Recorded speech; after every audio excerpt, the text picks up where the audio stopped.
just talk about the really strange, whether we're talking about objects in the sky or beings on the ground, there's always three explanations given for the source. Either it's from outer space, from some other dimension, or creations from a breakaway society, possibly escaped Nazis or the more typical corporate alphabet agency black projects. But I mean, given your vast exposure to these things, can you break down what we're seeing? Do you think it's all three? Is it one more than the other? What's going on here, man? Well, two of the three are the same thing, and let me explain what I mean.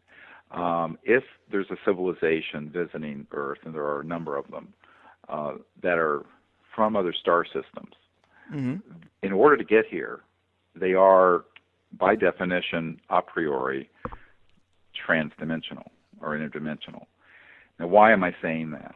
And this gets very quickly into some would say the weeds of really what I think is interesting about all of this. And that is that if you move a spacecraft and its occupants at a velocity beyond the speed of light, what I call transluminal, you are, by definition, transdimensional. And so people use these as if they are two separate things. Now, it's like two intersecting sets with a subset within it.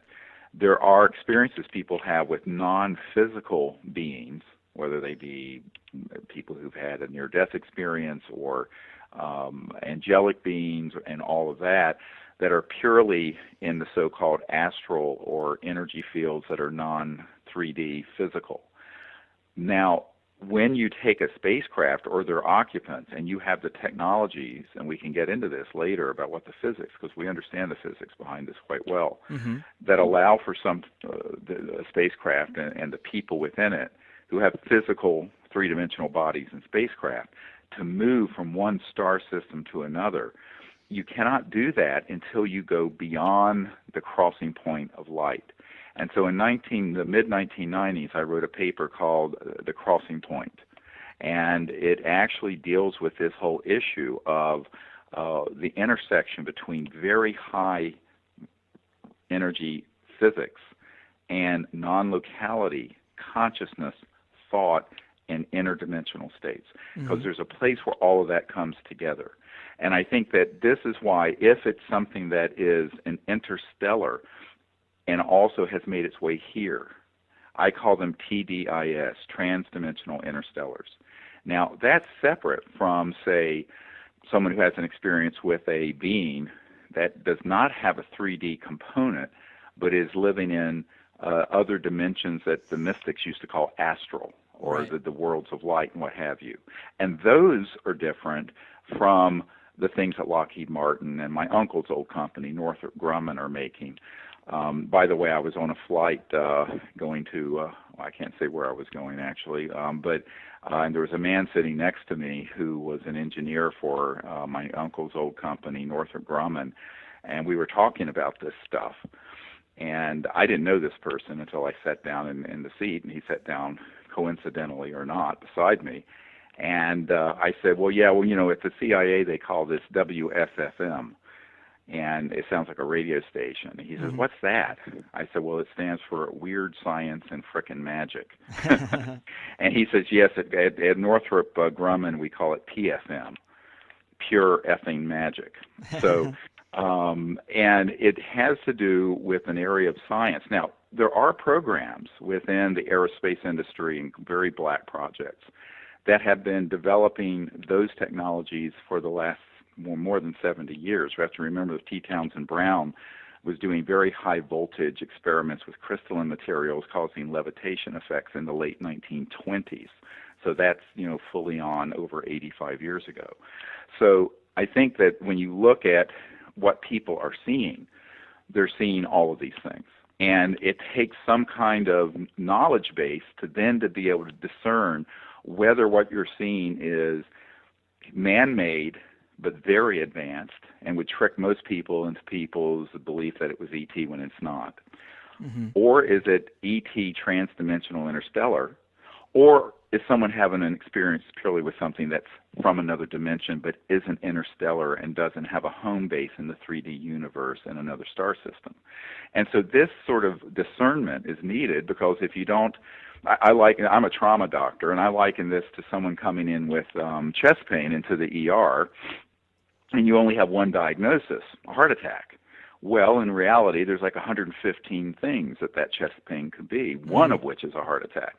So if we don't have enough information and we haven't studied the issue well enough to know that there's a differential, a distinction to be made, then we don't have the discernment, and then it leads to a lot of confusion, which is exactly what you see in retail. I call it retail ufology and the internet on this subject. It's mostly a very, very confusing picture. There's no reason for it to be confusing, in my opinion.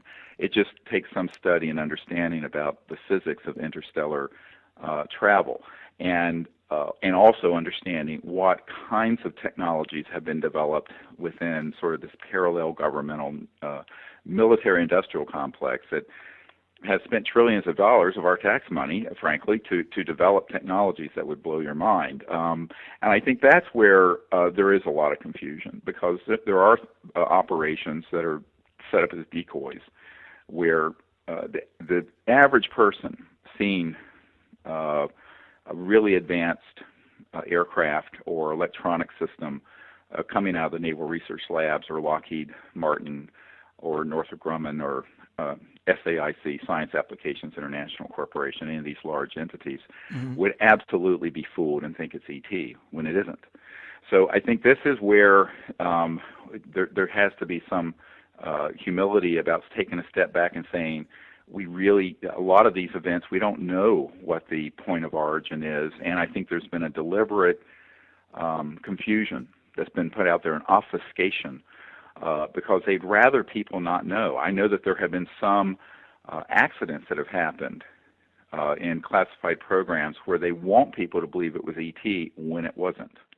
You get my drift? Yeah, I'm really interested in that area. And you had mentioned Lockheed Martin making biological entities, and I've heard this before. I wondered if you could elaborate on that. What's the purpose? Is that some type of false flag prep, like you had kind of alluded to?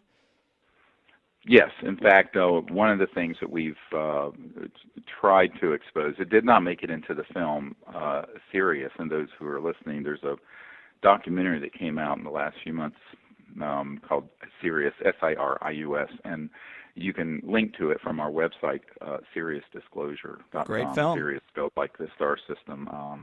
And SiriusDisclosure.com, you can look at it video on demand and get the DVD. And soon we're going to start downloading and streaming it as well. And in that film, we sort of touch on the consciousness aspects of this issue and non-locality of awareness of how contact can be made. We don't really go into this area you're asking about because the filmmaker thought it was a bridge too far for something that's an hour and 45 minutes. But right.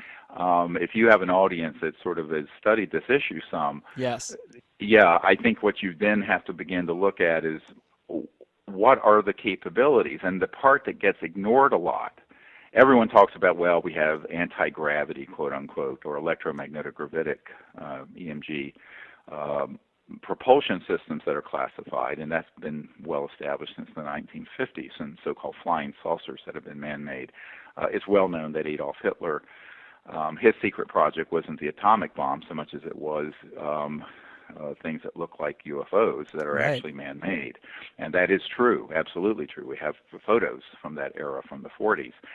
I think what people have overlooked is that there has been a parallel and equal development in classified biological technologies. Now, as a doctor, and I know a lot of people at Stanford and other top universities that, have had contracts with governmental entities and MIT and elsewhere.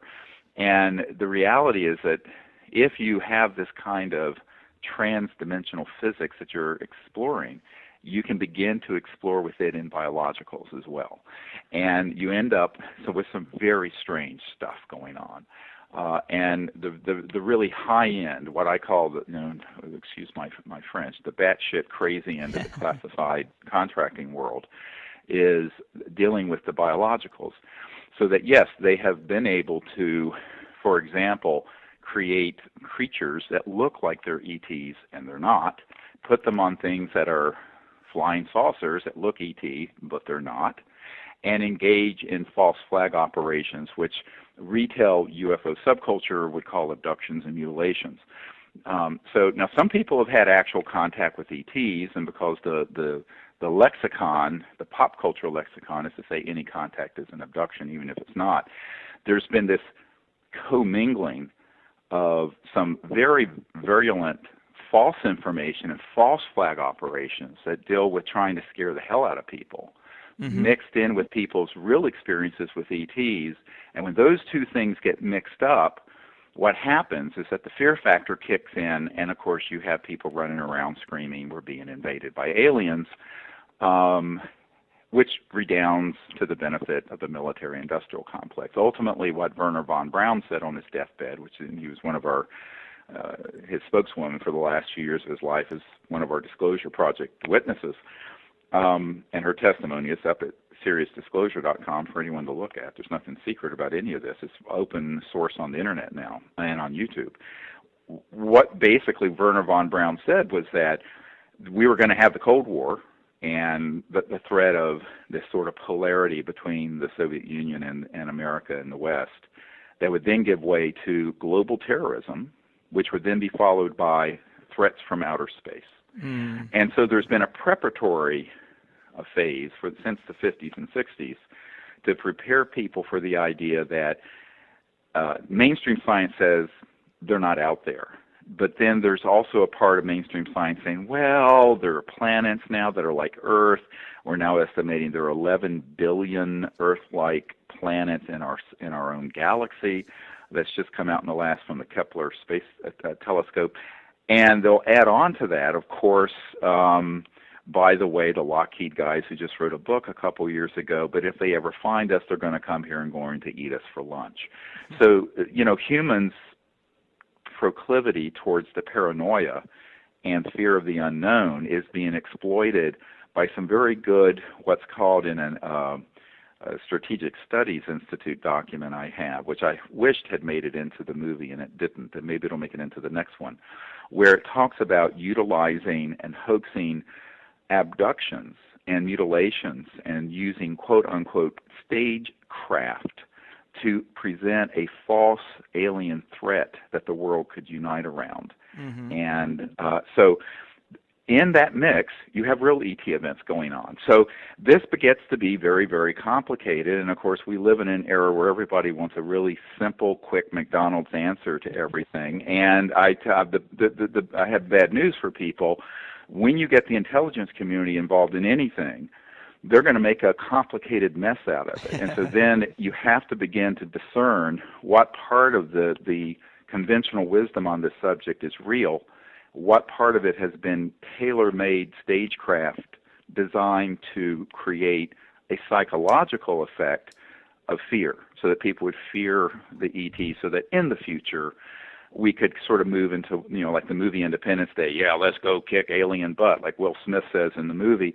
I think that there's sort of a tendency for people to lack the patience to sift through the information and the cases to begin to understand what kinds of experiences might be ET, what might be stagecraft that is being done by humans to scare the hell out of people, what part of it might be an experience with something that isn't ET or man-made but is from another dimension,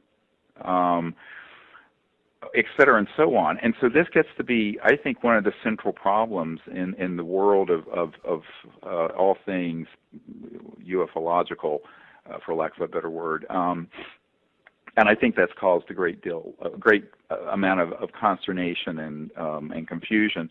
And I tend to err on the side of wanting to be very cautious and say, before you go running off and saying this event or that event was,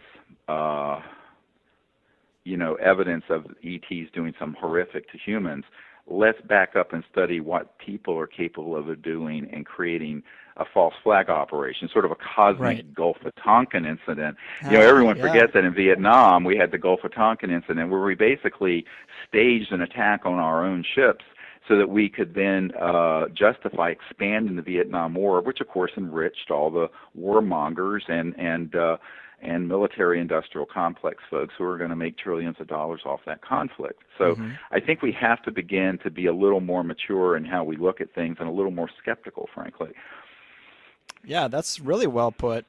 Now, in terms of the real ET events, I know you've worked with several governments in the Disclosure Project who have officially opened up their UFO files to you and the research teams. Uh, of these countries and governments, which ones have made the biggest contributions? What are some of the info that they've shared with you? Well, I think that anything that, has been opened up to the public has been through just their archives and Air Force and sighting events like Chile and Denmark and, of course, France and even the United Kingdom have opened up things a great deal more than the United States. Right. But those are mainly Freedom of Information Act type or documents. It doesn't mean that there has been an opening up to the public of the really classified work, which actually there's still a lid slammed on that, both in the United Kingdom and for that matter in France, and certainly the United States. I think that there is another level where I've had the opportunity. We have about 110 hours of military and corporate testimony in the Disclosure Project. And by the way, I founded the whole global disclosure movement back in the late 90s. And it was the result of me doing some briefings for people like the CIA director and the head of intelligence for the Joint Chiefs of Staff and the head of the Defense Intelligence Agency and the ministers of defense in various countries. And what I discovered is that there was the government of we the people with our elected and appointed folks, some of whom, but very few of whom knew anything about this subject. Most of them didn't. And then there's this sort of parallel universe, as it were, of super secret black projects, so-called unacknowledged projects. And that is the proper term that's used, is unacknowledged special access projects. And we actually go into that in some detail in this film, Sirius. I think the people I've met with who are in the deep black world of unacknowledged special access projects, USAPs, the USAPs world folks are split between the people who want to keep this secret and continue to keep it secret and people who really are defecting and want this information to come out. And often I'll have a meeting with those folks. Now, they will not go on videotape because they're afraid of whatever reprisals might happen to them. But those have been my best sources for figuring out what's really going on. It puts me in a bad situation because if those people aren't willing to be name, rank, and serial number, put their name out there, then it becomes very, very difficult for me to provide to the public that information with any backup veracity.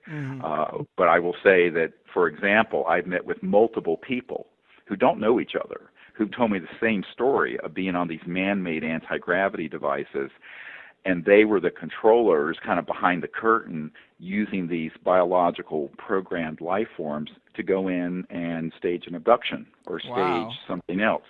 And when I first heard that back in the 90s, I thought, oh, this is just ridiculous. When I then had multiple people who had worked for various corporate and intelligence operations from various eras tell me the exact same modus operandi, I went, boy, there must be something going on here. And that's when I began to question the entire experiential database that's out there, where everything is taken as quote-unquote alien when it may or may not be. And it was sort of my coming of age of beginning to realize how nefarious and nasty the intelligence community and these para-governmental programs can be.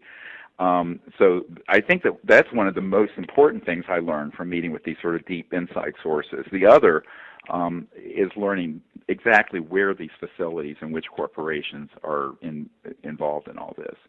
And that's one of the reasons why we put together for the president a briefing that listed all of the known corporate facilities and bases, most of which are subterranean underground, that deal with this issue that we felt that he needed to know about. And that information is something we're moving out to the public. A lot of it's now on our website on SiriusDisclosure.com.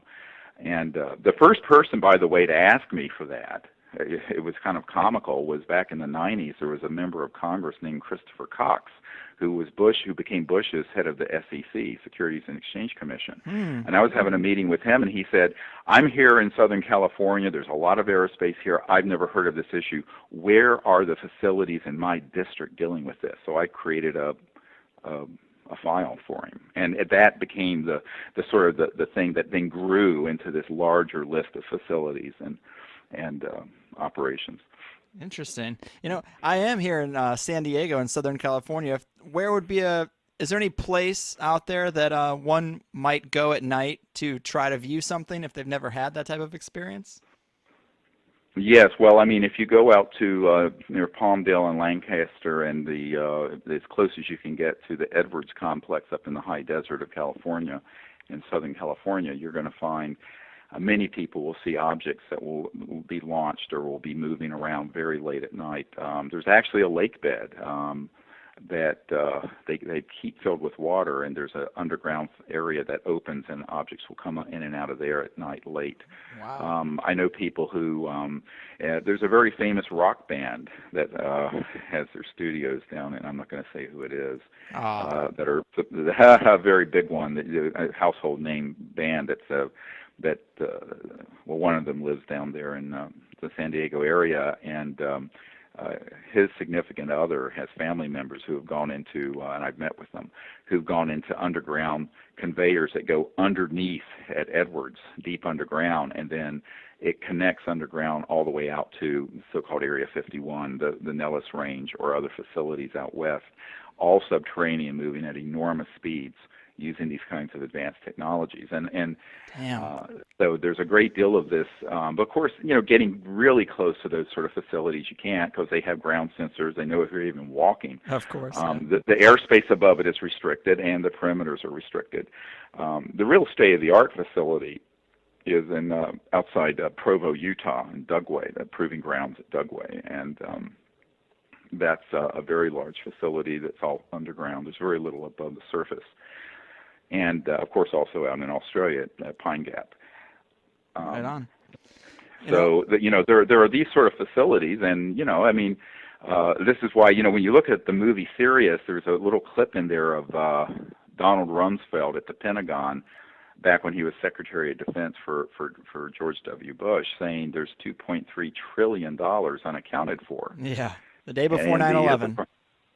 And that's the day before 9/11. I tell everyone, if you don't take my word for it, look at the film and see that is Donald It's not photoshopped. It's Donald Rumsfeld himself saying this. So, and that was, you figure, a decade ago. So there's probably another 1 to 2 trillion added into that 2.3 trillion that have gone missing, quote unquote, or unaccounted for into these black projects since then.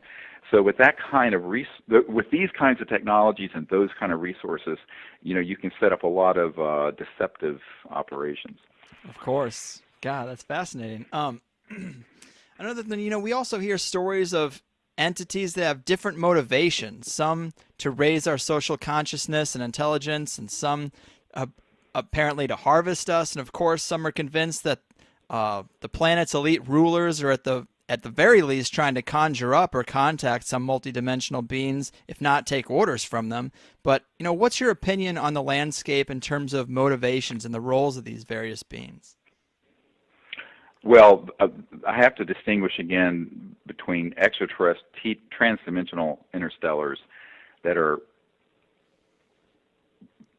people, I call them, for lack of a better word, intelligent life forms that are traveling amongst star systems, those that have been cleared to leave their home solar system or even their home planet environment are clearly not hostile and have reached a certain level of evolution, because if they go through the nuclear threshold like we have done and haven't achieved some level of peacefulness, they're going to blow themselves up or some other nearby neighbor before they get to our corner of the universe. I call this the evolutionary selection of non-hostility in transdimensional interstellar civilizations. But I think that's one area. Now, whether or not there are things from other that are not extraterrestrial, all right, so I'm trying to introduce this distinction here, which is the big one. Yes. That may be more or less enlightened. It's but I'm really talking now about the transdimensional interstellars, ETs, what I call ETs. Okay. I don't see there's any evidence that any of them have any sort of hostile motivation. And one of the reasons why I'm convinced of that is that if they had that ability to move amongst star systems with that level of technology, and they had any intention that way towards us, it would have been made crystal clear, and the game would have been over about the time we detonated the first atomic bomb at the Trinity site in 1945. I'm very, very skeptical of the sort of juggernaut of, the sort of duality of, well, there are good ETs and there are bad ETs, and the bad ETs look like this. One of the things I found around that whole split is that often the ones that are the bad ETs look different from us, and the good ones always tend to look like sort of Nordic people from Norway or Sweden. I find it racist, and I doubt that it has any legitimacy to it. Now, you can't prove a negative. I mean, people say prove that there aren't any, and I say, well, you can't prove a negative. What I can prove is that we're still breathing the free air of Earth. We haven't been conquered, per se, by any civilization. And I also point out that if there was a civilization out there that had, say, less than enlightened intentions towards humanity and this planet, those are the ones that we should reach out to first in what I call the CE5 diplomatic initiative. And, the thing that got me involved with this originally, and what actually led to the Disclosure Project, wasn't all the military witnesses. It was that we formed a team that went out and made contact, and this made its way up the chain of command to the head of Army intelligence and eventually the CIA director. And most people don't know this backstory, by the way. And that's really what led to the briefings that then led to the Disclosure Project happening, when I realized that the government of we the people was never going to deal with this issue properly, that we'd have to do it.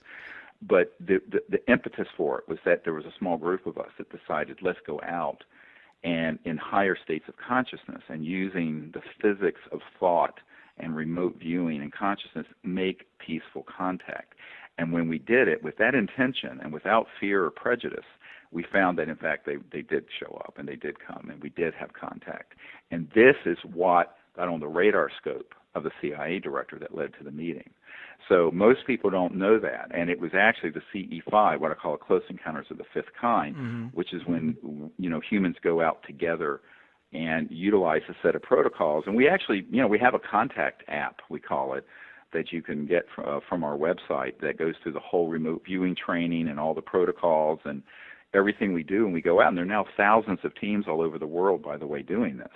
And it's, I think, creating this morphogenic field effect where we're moving towards an opening of peaceful contact.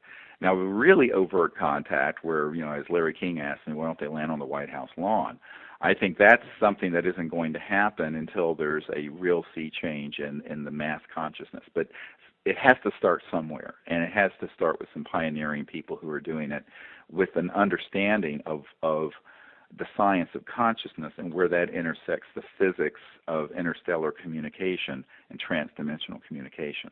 So that's kind of what we specialize in doing with our contact teams. And to me, that's the most exciting part of what we're doing, one of the most exciting aspects of what we're doing.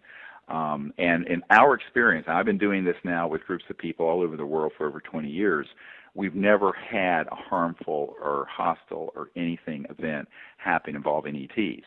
Now, we have been shot at by humans. We've been harassed by police. We've been, we've had every kind of horrible thing happen at the hands of our fellow humans, but we've never had anything at all frightening happen from an ET source. And so what this says to me is that, for all the fear-mongering out there, which I think really just serves the CIA and the Department of Defense's secret agenda, that fear-mongering to me is trumped by the fact that we have now thousands of hours and thousands of people who've gone out doing this who've never had a negative experience. So it begins to bring up the question of, then where is all this negativity and fear coming from, and who is engendering it, and what's the agenda behind the fear? To me, the agenda behind the fear is that you have to create an enemy in order to get the people roused up to support a war. I agree. And how do you keep a $1 trillion military-industrial complex going unless you have an enemy? Leon Panetta, the CIA director, said at one point there's only 70 al-Qaeda in all of Afghanistan, and we're spending $110 billion a year there. To chase 70 al-Qaeda members. So, right. At a certain point you have to ask the question, how do you keep this war machine going unless you concoct, and that's what I think is happening, out of thin air, this enemy in outer space that Werner von Braun, the inventor of the rocket for Adolf Hitler, warned us about. And I Right. think that's unfortunately, I think there's a lot of that manipulation that's happened. So my own view of it is that a lot of the conspiracy theories about this ET group versus that ET group and this, that, and the other, I don't see the evidence for it. I think it's great if people like to be afraid and paranoid. It makes for great science fiction. I think it's very dangerous from a policy point of view. And also I point out to people that if you really do want to have something to be afraid of, you don't have to look much further than what humans are doing to each other. And as an emergency doctor, believe me when I tell you, I've seen it all. But I think that the other part of it is that if there was a threat of an unenlightened or violent or hostile civilizations from another star system, we really need to get the best and most enlightened and peacefully oriented people who are humans to go and make contact and see what can be resolved. Because Right. here's the existential fact no one wants to hear. If you've got the ability to travel from one star system to another, you have mastered space-time, and you have mastered the ability of technologically to take that science and weaponize it. And if you can weaponize it, you can turn the Earth into a pink mist floating through space in about a fraction of a nanosecond.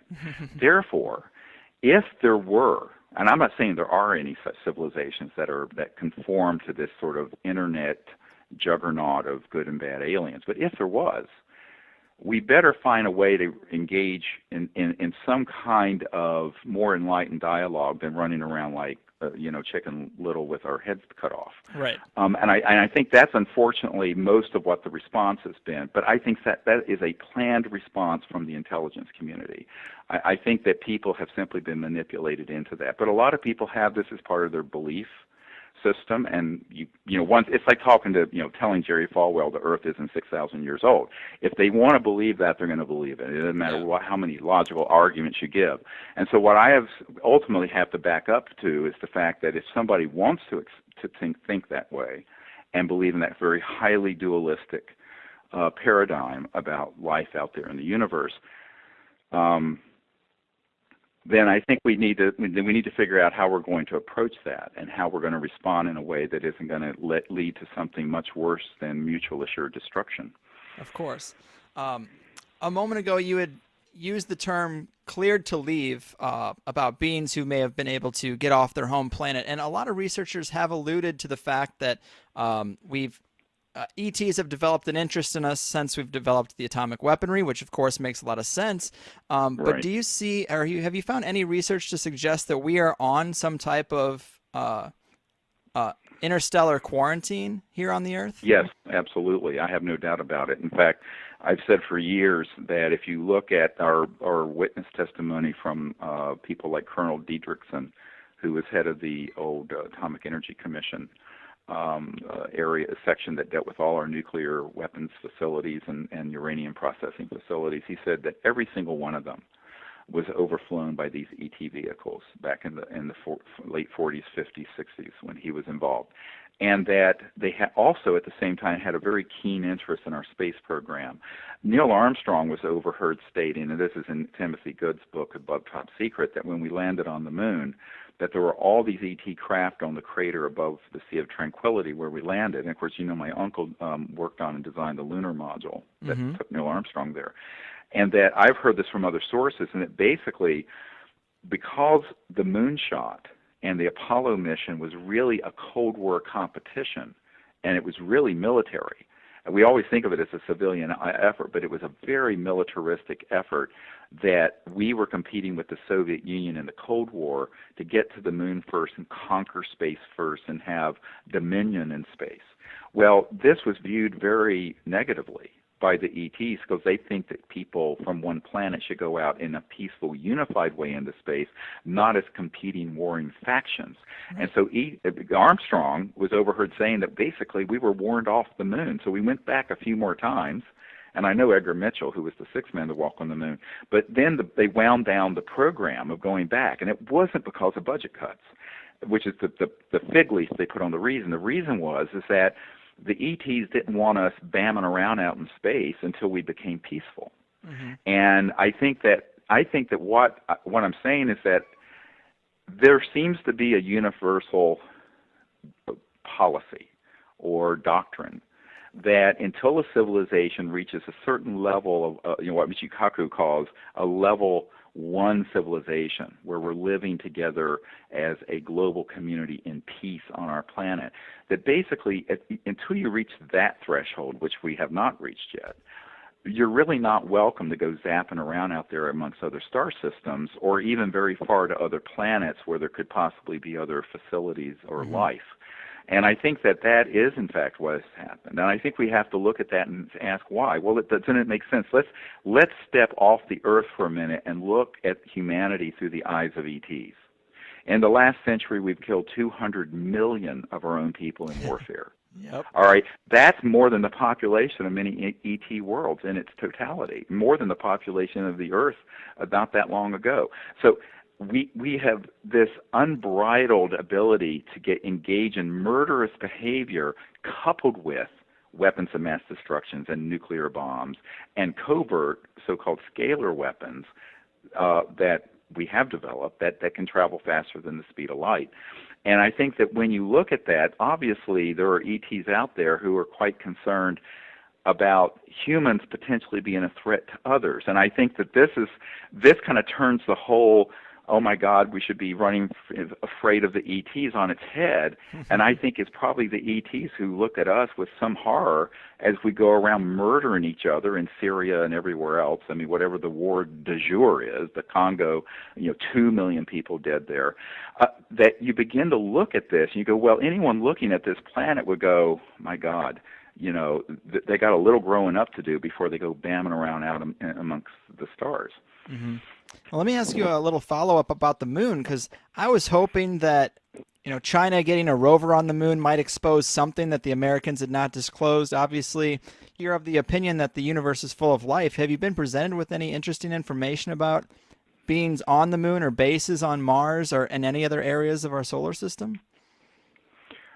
Yes, definitely. And in fact, the head of Army Intelligence told me very directly that they had imaged underneath the surface of Mars operational ET facilities, not on the surface. And I have also, as you know, from Carl Wolf's testimony, who's a Disclosure Project witness, that when we were doing the digital imaging of the moon prior to the lunar landing, the lunar orbiter, which was going around taking pictures, the early digital pictures, did image both new and ancient structures that were on Mars, mainly in the terminator section. Now, the terminator section is the section between the dark and the light side of the moon.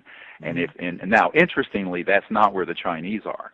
But I think that if I was talking to Elon Musk or the Chinese, and where I was going to put something down, I would put something down around the terminator, around the area that's called the terminator area, where it's sort of the twilight area between the dark and the light side of the moon, and that's where apparently there's a clustering of facilities. And something I had heard you once say, I wanted to ask you a little bit more about the roles or these different types of beings. These maybe different species is the right term, but I've heard you mention that, for example, one of the roles is like creating a Noah's Ark of the Earth, harvesting everything to have some type of DNA bank somewhere out there. Right. What are some other examples of things that ETs are actually trying to do with us?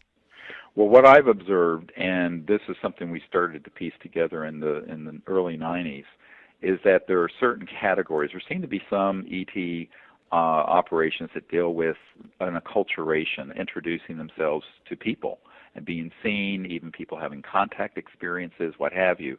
Some very intimate and very prolonged that really do happen. Another part seems to be very scientific. The very famous case that you have in France that was in the Cometa report, a group of generals and scientists in France, some of whom I know, put together this report. And one of the cases was the Provence case, where this ET craft landed in a lavender field. And the farmer comes out at 3 in the morning, and here are all these little guys, these little ETs, 3 or 4 feet tall, wow, picking lavender, taking them back on the spacecraft, taking samples from his field. Now, this actually left a landing trace, which was documented by Japan, their space agency, and it's a very solid landing case that no one has contested as a fraud. But what were the ETs doing? They seemed to be doing sampling. When I was in Belgium, I noticed that we had a contact with one of these massive craft, that there were reports that we had from the gendarme that they were actually seen putting some kind of sensor system down that looked like a laser. And when they mapped where it was over the old fault line system. And if you go to these little towns in Belgium, a lot of the old buildings are held together by earthquake bolts. People forget there have been some terrible earthquakes in Europe in the not-so-distant past. But it turns out 70% of the French electric grid and Belgium is getting their energy off of nuclear power plants, and unfortunately they put most of them right on these earthquake faults. And apparently the ETs were monitoring and checking into that because they saw that as something that was a risk.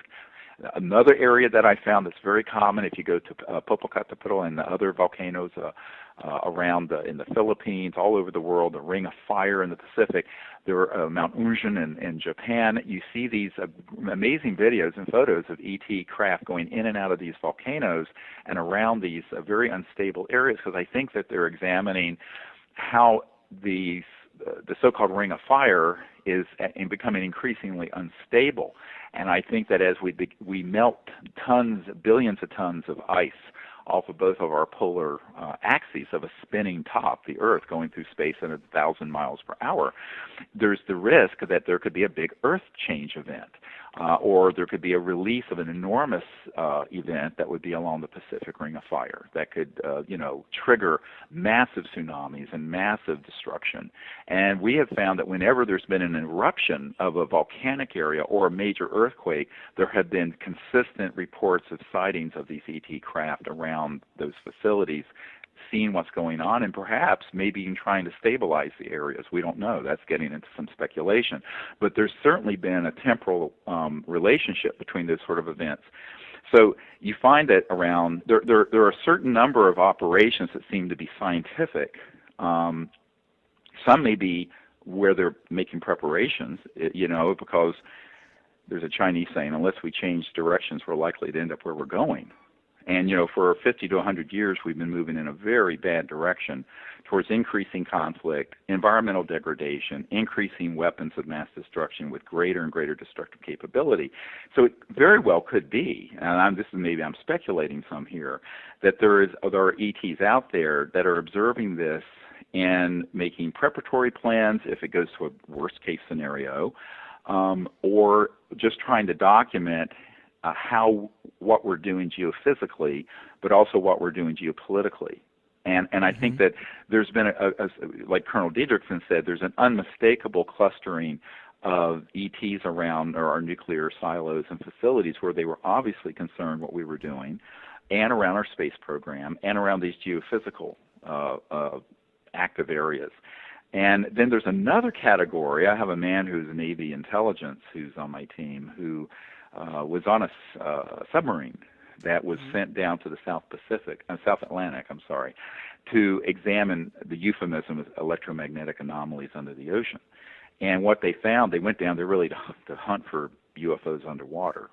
And they were clearly ET craft that were underwater that were doing scientific examinations under the oceans and taking samplings.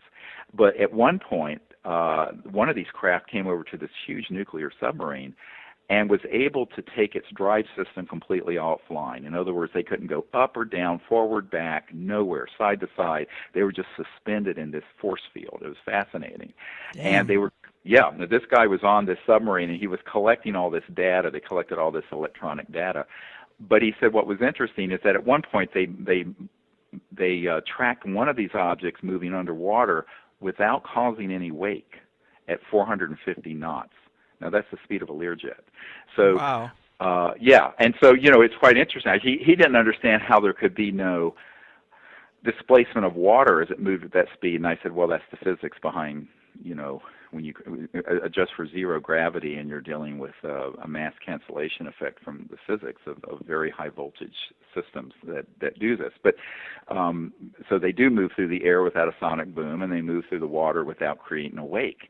But just like, a sharp knife through melted butter, just straight through, but literally at hundreds of miles per hour, and then disappear in the water.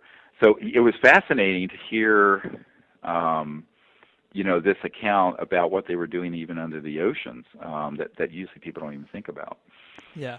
I mean, these crafts are so interesting, but, I'm really intrigued by what I hear less about is the physical characteristics of these beings. I mean, some people in the Disclosure Project have gone into it. You hear about the typical grays, the Nordic type beings that you had mentioned earlier. There's stories of reptilian types, but what type of entities can you talk about that you've seen enough evidence to believe actually exist that are slightly different looking than human?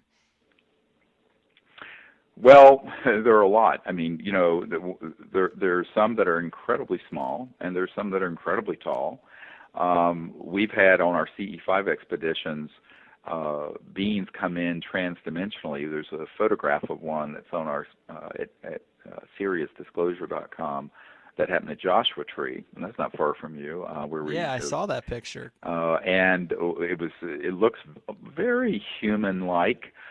Somewhat different, a very different formation of the head. Had some concave areas in the forehead area, and so they range from. And of course, there's this controversy about what's in the film with this so-called Atacama humanoid, where some people have said, oh well, what is this thing? It's a 6 to 8 year old child that's only 6 inches tall, which means the adults would only be a foot or so.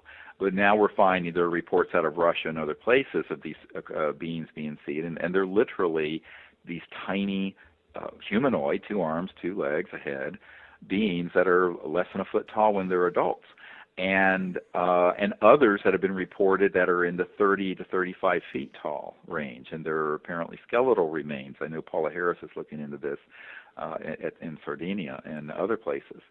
Where there remains. So there's no reason why, given the immensity of the cosmos and even mainstream science now saying that there's a likely 11 billion Earth-like planets just in our own galaxy, and the Milky Way galaxy is just one of billions of galaxies, that there wouldn't be enormous diversity in size, shape, form, what have you. I think the caricature in the UFO subculture of the 2 or 3 types is mostly well, again, I think it's caricature, and I'm not so sure that some of those forms aren't actually the so-called programmed life forms or PLFs that are man-made. And I think that this gets into where it's what's more useful if people would get out of their armchairs and out from in front of the television and their computer and form a contact team. And it's easy to do. You can download this app from our site. It goes through the whole protocols. We have people who, we had a Croatian truck driver who did this with some people in Croatia and had a contact where this craft floated right over his truck. And he was a lorry driver and had amazing contact experiences. I think if people would actually engage in real time rather than internet speculation, they might learn a lot more. Of course, that takes more effort than just surfing the net and then being a couch potato. Right. Everyone wants to be a couch potato and do nothing and then have these wild opinions. My view of it is that it's more useful to go out and actually do the hard work of and it's actually not hard work, it's fun because you're out under the stars with friends and you don't need a lot of people. I've done this. I recently did it up near Joshua Tree with 500 people out under the stars, but you can do it with 3 or 4 people that you are like-minded with, and it's an amazing experience that you begin to have in meditation, remote viewing, cosmic consciousness, things that begin to appear all around you. And it isn't just a physical manifestation. Sometimes, if it doesn't seem like it's safe for the ETs to come, because there's a lot of military that might pick up on their presence and shoot at them, we found that we'll start having electronic anomalies and electronic devices that will start signaling in a very intelligent way, in a way that some detector isn't manufactured to even be able to make that sound. And the ETs will start communicating through our electronics in bizarre ways. So there are all kinds of fascinating things that happen that I tell people it's actually more bizarre than anything that you would read or see in a movie, and fun. I mean, it's amazingly fun to do it. You really got me wanting to join one of these teams, and I think I'm going to look into it. But one more question about the crazy speculation that one of the most fascinating things. I wouldn't forgive myself if I didn't at least ask you about it. But Sure. the most far out thing I had ever heard is beings that use like a type of photosynthesis, like a plant-like being, or like even feline beings. Now, do you think these are exaggerations, or have you ever seen anything to suggest that those are real type of beings? Yeah, we have had contact with ones that are like feline beings that look lion-like. We've had like bird ones that have very similar characteristics to birds, but that are Wow. humanoid. We've had contact with ones that are very cetacean-looking, that are almost like a whale head type being and a very thick body, but that are upright. I think that if you look at any kind of life form, it has the potential to evolve into a humanoid head, two arm, two leg type creature. And multiple people on our teams who don't even know this, because I don't speak of it publicly much, have had contact with these species that looks very much like a humanoid praying mantis, and they're incredibly gentle, and they're noted to be amazing healers, by the way. They have this Wow. healing ability. And a number of people have had contact with those and on our contact teams, but they have never heard of it, and they'll share it, and it is exactly what multiple people. In fact, my assistant for years, Sherry Adamak, who was murdered helping us do this, there were 3 people who were killed back in the 90s when we were trying to do all this disclosure work.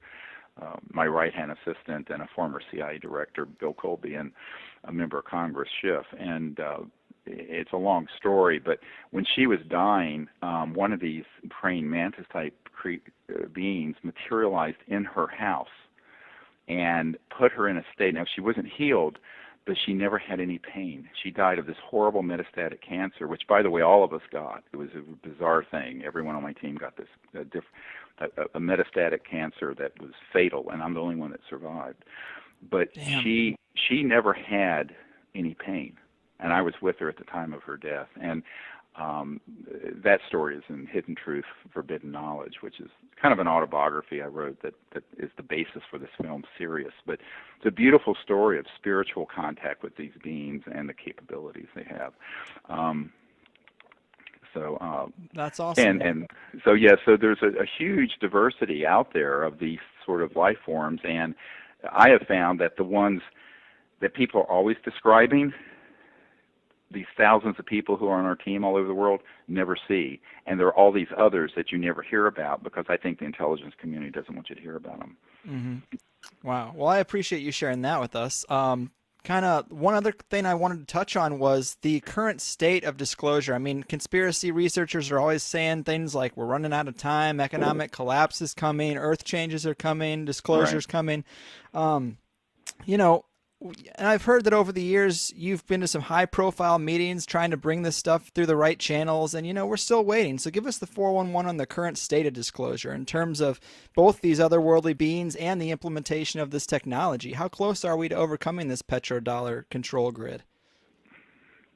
Well, the first thing to understand is that the ETs are waiting for us to be ready for a more open event. Mm-hmm. And what that means is, as I said, we have to reach a certain level of collective enlightenment and peace before there's going to be massive overt contact. So that's just a reality, a conscious evolution reality. In terms of the government, the thing that I keep saying to people is that more than half the population thinks that UFOs are real. 43% of the American population, a poll in the last year, think that we're currently being visited. More than 2/3 of the population of the world believes there's intelligent life out there. The Disclosure Project materials, witnesses, and information is more known than most people realize, even in very elite circles, but people don't want to admit it. And so I tell people we've done that. So there's 2 disclosures. There's the disclosure that I left my medical career to do because I saw that the government was going to do nothing. And there's what everyone else is calling a disclosure event, which meaning that the mainstream governments disclose something. that's a very much less likely event until something unmistakable happens that they then have to address the issue. Mm-hmm. Why? Because when, for example, when I briefed the CIA director, and recently I briefed the senior officials in France who do all the advisories for the president of France, and back when Sarkozy was president, his senior guys came over to Washington. We had very long meetings. What I found was that the people that you're thinking are going to do something with disclosing information don't have access control. Now, what do I mean by access control? Access control means that they have access to these black projects and also control over them. Those are two separate things. So, for example, in the briefing that I put together that went through the chain of command and was given to Obama after he became president, it has a document from the 90s that lists the code numbers and project code names of a lot of the compartmented super secret operations. And then there was this packet I described a little while ago that listed all the facilities and corporations and compartments that were involved and where they were and what the sub-facility was named out at this range, blah, blah, blah. But him knowing that and him having access or control over them are two very different things. Now you add in a third question, and that who has the courage to step into the buzzsaw to take this issue on? Because the media, which is not a free press, is going to ridicule any political figure that touches this. I mean, I've been called every name in the book. Right. And then on top of it, you have the fear factor. So, after I briefed Clinton's CIA director on this, one of his best friends came to my house. Not the CIA director's best friends, but the President Clinton's best friends came to my house and sat around my table with my wife and kids and said, well, they're very supportive of what you're recommending about the disclosure and ending secrecy, but they're convinced that if the president does this, he'll end up like Jack Kennedy. Yeah. And I started laughing. I thought this was a joke. And he stopped me. He says, no, they're serious. And I said, you're telling me that you can't protect the President of the United States, and what am I? And he said, well, you should do it. And I basically later pulled him aside and I said, well, what you're really saying is that I'm expendable. And he says, yes, you're expendable because you're not important. Very harsh Washington mindset. I said, fine, I agree, I'm not important and I'm expendable. So I'm the throwaway guy. I'm the guy. It doesn't matter if, how vilified I am or if I'm hated or liked or whatever. But these politicians, they're afraid of this secret government group that has more power than you can imagine.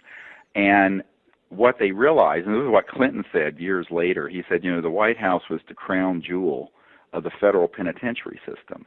You're basically in prison there. So people have this wrong idea that just because you're the President of the United States or the President of France or the Prime Minister of the United Kingdom, that you have an all-access pass and that you actually have control over these operations. They don't realize that what Eisenhower warned us about, beware of the military-industrial complex because it will get out of control, be a threat to our democracy, came to pass. It had already come to pass when he gave that speech in January of 1961, right before Jack Kennedy went into office. And so for 50 years, we have been living in an era, over 50 years, where the people that we think are in charge of all this stuff really are, I hate to say it, fairly clueless. Mm-hmm. And even if they find out about it, which is what I've done the best I can do as a civilian, to help them find out and to be their sort of Sherpa through this wilderness and guide. I'm the cosmic Sherpa. They end up discovering that they don't have control over this group, and this group, this what used to be called Majestic, and I understand there's a new name for it now, SECOR, SECOR, that this group really has more technology and more power than the President or the Senate Intelligence Committee, and therefore hold the trump card. Mm-hmm. And I'll tell you a little story. So I'll make it as short as possible. Sure. I was with this guy who was the what they call J2, the head of intelligence for the Joint Chiefs of Staff at the Pentagon, and an admiral. And he had asked to receive what's called a stand-up briefing at the Pentagon, and I agreed to go, and I brought astronaut Edgar Mitchell along with me, and some of our disclosure witnesses and people who were insiders who knew of the subject. And before the briefing, I had sent ahead of time by courier a packet that included some of these documents, and he recognized in one of these documents an operation that he had heard of but didn't know what they were doing. And it was related to UFOs and ETs. And he contacted this compartmented, numbered entity, and it was being run by a contractor. And he said, look, this is Admiral so-and-so, and I want to be briefed. He used the word read into, which is the Pentagon speak. I want to be read into this project. Mm-hmm. And they said, well, yes, sir, we know who you are, but you don't have a need to know. And the Admiral, I mean, this is the head of intelligence for the Joint Chiefs of Staff of the United States of America. And the Admiral goes, well, God damn it, if I don't have a need to know, who does? And they said, sir, we cannot discuss this with you. And he was furious, and they just basically hung up on him and blocked his line thereafter. So by the time I get to this briefing, and here I am with a man who walked on the moon and all these top secret guys who knew about this stuff, this Admiral is so scared and so angry, and not angry at me, but angry at this situation. And it was supposed to be like a 20-minute stand-up briefing. You know, when you're dealing with someone at that level of government, it tends to be very crisp. It went on for over 2 hours. And in fact, if Edgar Mitchell hadn't had a TV interview up in New York, it would have gone on for longer. The Admiral kept canceling things downstream and said, I've got to hear this. So by the end of the meeting, I said, you know, Admiral, we really need your help getting control over this operation and helping us with disclosing this information, because we've got to bring out these sciences and technologies for peaceful use. We've got to get this problem in our democracy, this cancer that's destroying our democracy, fixed. And he looked at me, he said, how do I do anything? Because if I don't have an order from the Secretary of Defense and the President, I would be going rogue, which is the problem with the group that's gone rogue. Yeah. And number two, and this is what was very chilling, he says, the best thing I know about in my arsenal is a B-2 stealth bomber. And I've learned today that there's a secret Air Force that have things that can do circles around my B-2 stealth bombers. What am I going to do? It's point, set, match. It was a very chilling sort of existential crisis that you know I was involved with. And a similar thing happened after I briefed the CIA director. At the very end of the meeting, the CIA director, I turned to him and I give him this sort of white paper that's in my very first book, that you can get on SeriousDisclosure.com. And in this set of recommendations, it has all these things that I think the President and he ought to do. And you know, it's a very long meeting. Again, we thought it'd be a brief meeting. It goes on for almost 3 hours. And I turned to him and I said, look, we really need your help getting the disclosure on this and bringing this out. And he looked at me, he says, well, how does the President and how do I disclose something we have no access to? Mm-hmm. And he wasn't kidding. He was not joking when he said, we don't have access. So it's so dysfunctional. So to answer your question, the action is going to come from we the people. I'm sitting here down the road from Thomas Jefferson's Monticello and the we the people. And I think, my farm here in Virginia, and what I feel is that people have to empower themselves to find more of these whistleblowers, people to come out with credible documents and information. We the people need to make contact. We the people have to do disclosure.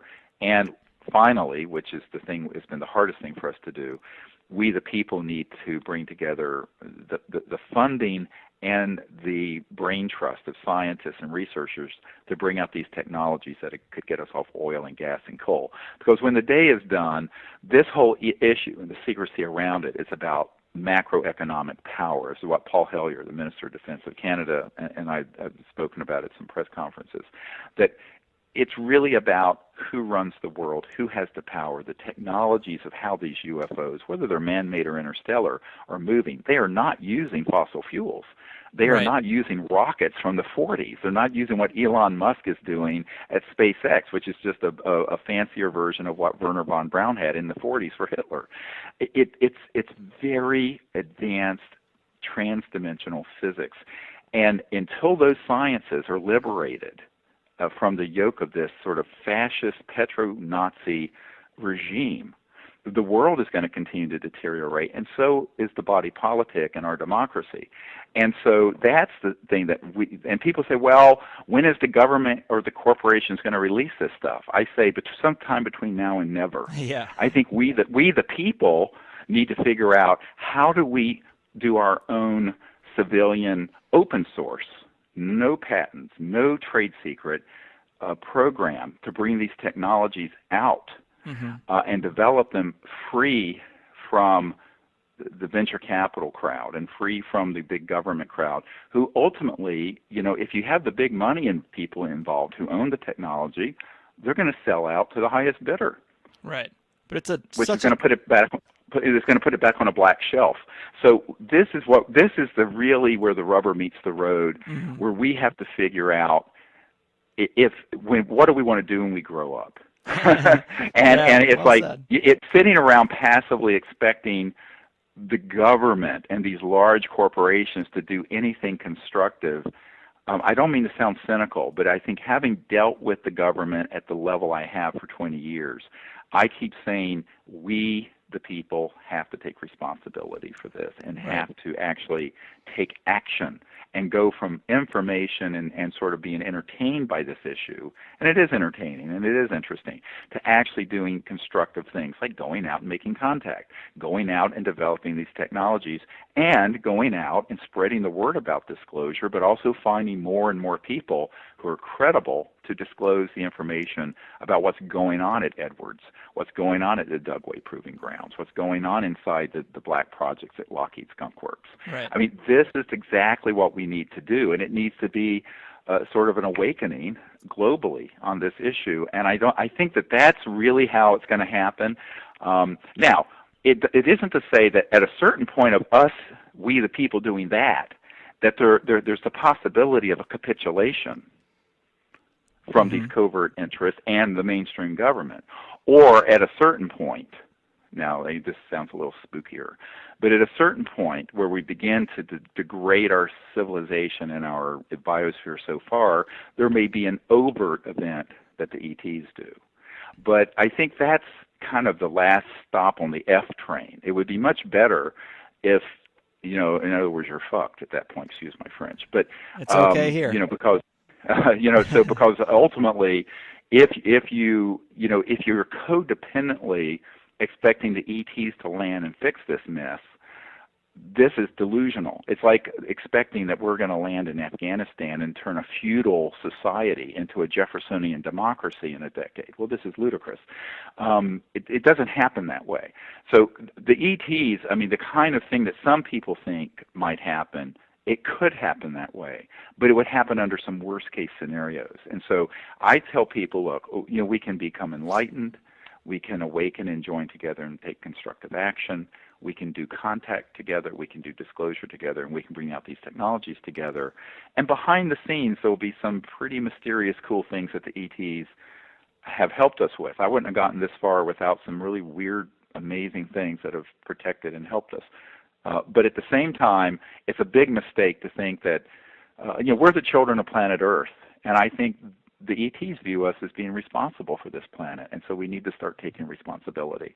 I don't think, however, when I meet with people in Washington, even the people open to this and who are supportive of disclosure and bringing out these technologies, they're mostly politicians and bureaucrats, and they don't have the courage to go up against this majestic 12 or this secret cabal. They just don't want to they don't want to go into the buzzsaw, as Gore Vidal, wrote the foreword to the book Into the Buzzsaw years ago about the journalists and other people whose lives have been destroyed by taking on these powerful interests.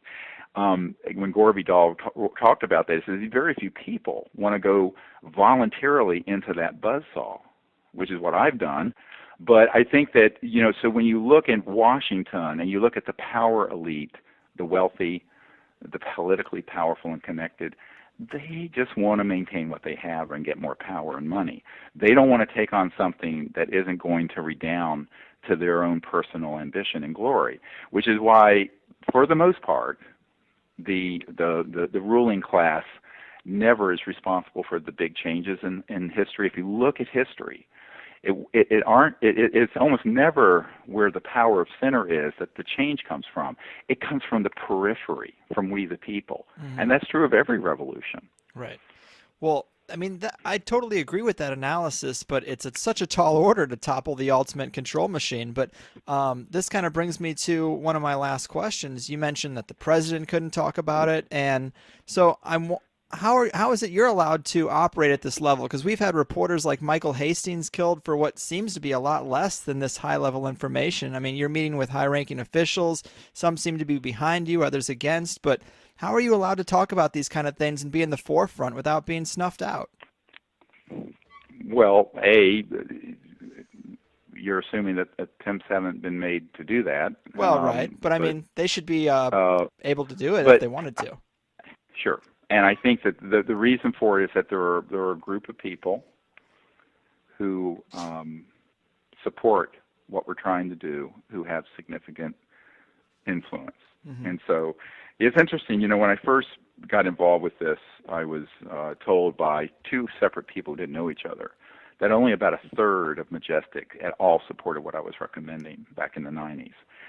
I was told not long ago 70% of that control group is now supportive. Now, the other 30% will eat their own and kill their own, which is what happened to Bill Colby, the CIA director who was killed after he was going to give my group an operational, quote-unquote, free energy device, because he had been, part of this cabal. Some CIA directors knew about this stuff and some didn't. But I think that what that means is that there are people who, they have an interest in seeing that this is dealt with properly. They can't, if they step off the reservation too far because they're in the system, there's a big risk they will be killed. I, on the other hand, well, as this guy said, I'm not important. So as a civilian, I'm a doctor who's chosen this path. I've taken no oaths to anyone. I don't have any security clearances. I don't want any. I've been offered them. I don't want them. I will not. By the way, all these meetings I've had have been completely open without any security clearances by me or anyone I brought into the meeting happened to be signed. So, which is pretty remarkable. Yeah. And I think that, but because that's the only way I will do one. Okay. And so if someone wants the information we have, that's the ticket to get in. I'll do it for free, and I'll go anywhere in the world. And I have. Recently, I was just all the way over in it was 23 hours of flying to get to a remote island where there were 120 leaders from around the world meeting. I was asked by the founders of this sort of like a really elite Davos type thing to do a presentation. So I went there for free and did it. And now I'll tell you, about half the people on that island I think wanted to hurl me into the ocean and kill me. But the other half were, maybe open-minded, and maybe 10 or 20% were really supportive. But ultimately, I think that, being able to thread this needle, which is what I've been trying to do, is a balance that I have to strike. But there are very, very good people who support this. And I think it's a mistake to believe that the CIA and the Pentagon and covert programs and some of these even big corporations don't have people who very much want to see us do the right thing here. So there are people who are, and they're very protective. So I think people want to sort of paint everything with one brush, and unfortunately, the human situation is more complex than that.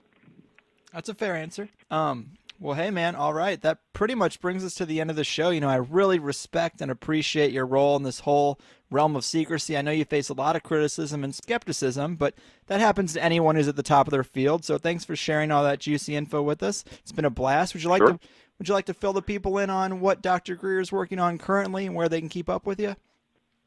Yeah, if people go to SiriusDisclosure.com, it's SIRIUS disclosure.com, you can sign up for free and get our mailings and information of what's going on.